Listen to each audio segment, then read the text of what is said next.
ఇక మోంతా తుఫాను గమనాన్ని వాతావరణ శాఖ పసిగట్టలేకపోయింది అని విమర్శలు వస్తున్నాయి. తుఫాన్ తీరం దాటేదాకా ఐఎండీ రిపోర్ట్ పేలినట్టుగా తెలుస్తోంది. ఒంగోలు, నల్లమల వర్షాలపై సరైన అలర్ట్ ఇవ్వకపోవడంతో పాటుగా రియల్ టైం డేటా ఇవ్వలేకపోయిందని ఐఎండీపై విమర్శలు వినిపిస్తున్నాయి. మోంతాను సరిగా అంచనా వేయకపోవడంతో ఇటు తెలంగాణలో వరంగల్, హనుమకొండ జిల్లాలు కూడా అతలాకుతలమైనట్టుగా తెలుస్తోంది. తెలంగాణపై ఉండే ప్రభావం సరిగా అంచనా వేయకపోవడం వల్లే అధికార యంత్రాంగం అప్రమత్తంగా లేరని, అందుకే నష్టం పెరిగినట్టుగా తెలుస్తోంది. పూర్తి వివరాలు ఇచ్చేందుకు మా కరెస్పాండెంట్ శ్రీహరి ప్రస్తుతం లైవ్లో జాయిన్ అవుతున్నారు.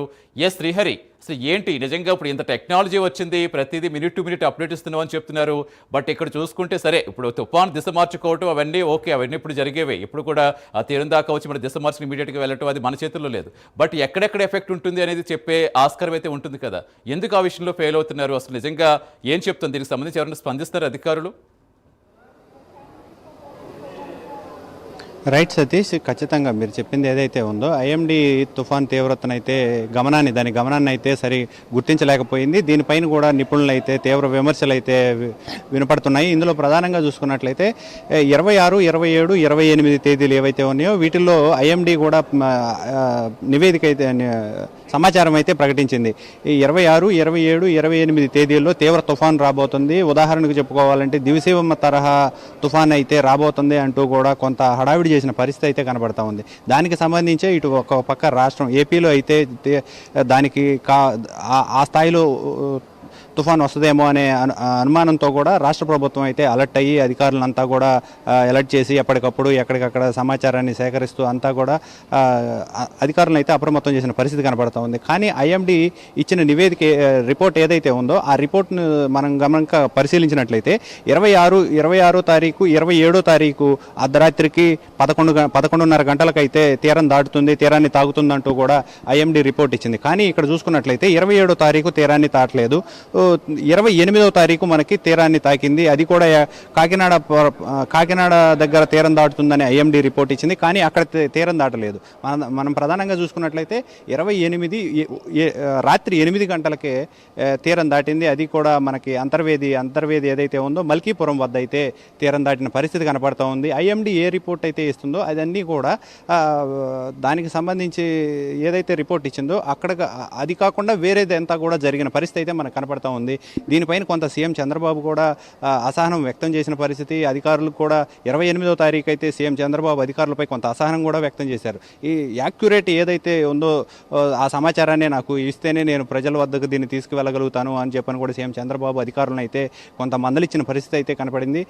ఇదే విధంగా మనం ప్రధానంగా చూసుకున్నట్లయితే ఎక్కడెక్కడైతే వర్షాలు విస్తారంగా కురుస్తాయని చెప్పిన ఐఎండీ రిపోర్ట్ ఇచ్చినా అక్కడ వర్షాలు అయితే అంత ప్రభావం చూపించలేదు. కానీ ఇతర ప్రాంతాల్లో మాత్రం విస్తారమైన వర్షాలు, విపరీతమైన పంట నష్టం ఇలాంటివి అయితే జరిగిన పరిస్థితి అయితే మనకు కనబడతా ఉంది. ఇందులో ప్రధానంగా చూసుకున్నట్లయితే తెలంగాణలో కొంత వాతావరణం అనేది సరైన సమాచారం లేకపోవడంతో విపరీతమైన వర్షం, అదేవిధంగా తెలంగాణలో కొన్ని జిల్లాలు ఏవైతే ఉన్నాయో హనుమకొండ కానీ, అదేవిధంగా వరంగల్, అదేవిధంగా భద్రాచలం ఇలాంటి ప్రాంతాల్లో అయితే విపరీతమైన వర్షాలతో తీవ్ర నష్టాన్ని అయితే ఎదుర్కొంటున్నారు రైతులు ఒక పక్క.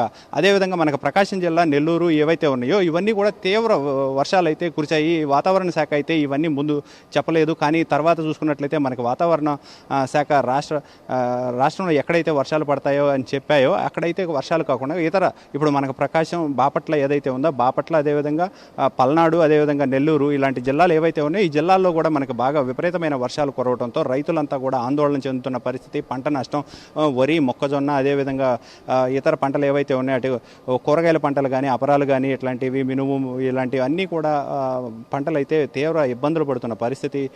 పొట్ట దశలో ఉన్న సమయంలోనే ఇలాంటి విపత్కరమైన వాతావరణ పరిస్థితులు ఏర్పడటం, తుఫాన్ రావటం, ఈ తుఫాన్ దశలో పొట్ట దశలో ఉన్న గింజలు కూడా రేపు తాలు గింజలుగా ఏర్పడే అవన్నీ కూడా రైతులకు భారంగా అయితే పడనున్నాయి.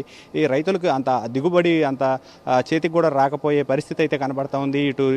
ఇప్పుడు ప్రస్తుతం అధికారులకు అయితే సీఎం చంద్రబాబు ఆదేశాలు అయితే ఇచ్చారు. దానికి సంబంధించిన పంట నష్టం ఎంత ఏ మేర ఉంది అనే దానిపైన కూడా సమాచారాన్ని అయితే సేకరించి అధికారులు అయితే ఎప్పటికప్పుడు అదే సాంకేతికపరమైన టెక్నాలజీని కూడా వాడుతున్న పరిస్థితి కనబడతా ఉంది. డ్రోన్లతో పక్క జరుగుతున్న పరిస్థితిని కూడా నివేదిక సమాచారాన్ని అయితే సేకరిస్తున్నారు. ఏ మేర పంట ఆస్తి నష్టం జరిగింది అనే దానిపైన కూడా నివేదిక అయితే సీఎం చంద్రబాబుకు ఒక 5 రోజుల్లో అయితే నివేదిక ఇవ్వాలంటూ కూడా సీఎం చంద్రబాబు అధికారులకు అయితే ఆదేశాలు చేశారు.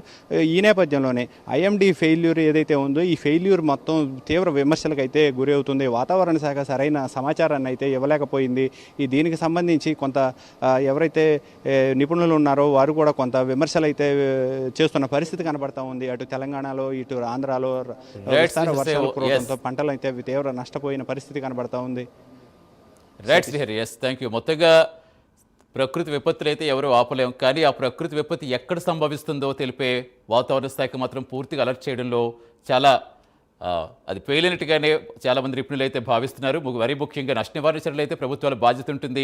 ప్రాణ నష్టం జరగకుండా అటు ఏపీ ప్రభుత్వం ఎంత యాక్షన్ తీసుకుందో మనం చూస్తాం. ఇక ఆస్తి నష్టానికి సంబంధించి అంచనాలు వేస్తూ రైతులకు సహాయం చేసే దిశగా కూడా పునరుద్ధరణ చర్యలు వేగవంతం చేస్తోంది. ఇటు తెలంగాణలో కూడా ఏదో వాయుగుండం వచ్చింది, దీని ప్రభావం తెలంగాణ మీద ఉంటుందని చెప్పారే కానీ ఇంత ఫ్లాష్ ఫ్లడ్స్ వస్తాయని, ఎంత విపరీతంగా భారీ వర్షాలు కురుస్తాయని, ఈ స్థాయిలో మొత్తం ఇంత బీభత్సం సృష్టిస్తుందని అయితే ఎవరు ఎక్స్పెక్ట్ చేయలేదు. బట్ డెఫినెట్గా అది మాత్రం వాతావరణ శాఖ విభాగానికి సంబంధించే ఉంటుంది. ఎందుకంటే వాళ్ళు చెప్పాలి, అలర్ట్స్ ఇవ్వాలి ఎప్పటికప్పుడు. ఎప్పుడు ఎక్కడ మరి red alert, orange alert, yellow alert ఇలాంటివి ఇస్తున్నారే కానీ ఇలాంటి ఫ్లాష్ ఫ్లడ్స్ వచ్చే అవకాశం ఎక్కడెక్కడుంది, ఎక్కడ భారీ స్థాయిలో వర్షాలు కురుస్తుంది, ఈ అత్యంత భారీ వర్షాలు ఎక్కడ కురుస్తున్నాయి, ఇలాంటివి ఎప్పటికప్పుడు ఇస్తూ ఉంటారు. బట్ ఆ ఇప్పటిలో జాప్యం జరుగుతుందా, ఎక్కడ ఈ కమ్యూనికేషన్ గ్యాప్ ఏర్పడుతున్నప్పటికీ రైతులు మాత్రం తీవ్రంగా నష్టపోతున్నారు. ప్రస్తుతం మోంతా తుఫాన్ అయితే అటు ఏపీతో పాటుగా తెలంగాణ మీద కూడా భారీ స్థాయిలో విరుచుకుపడిందని చెప్పాలి. మొత్తం 2 రాష్ట్రాల్లో కూడా రైతులు పంట చేతికొచ్చే సమయంలో అలా పంట వాలిపోతుంటే చేతికొచ్చిన కొడుకు కోల్పోయినట్టుగా వాళ్ళ బాధ్యత వర్ణతీతంగా ఉంది.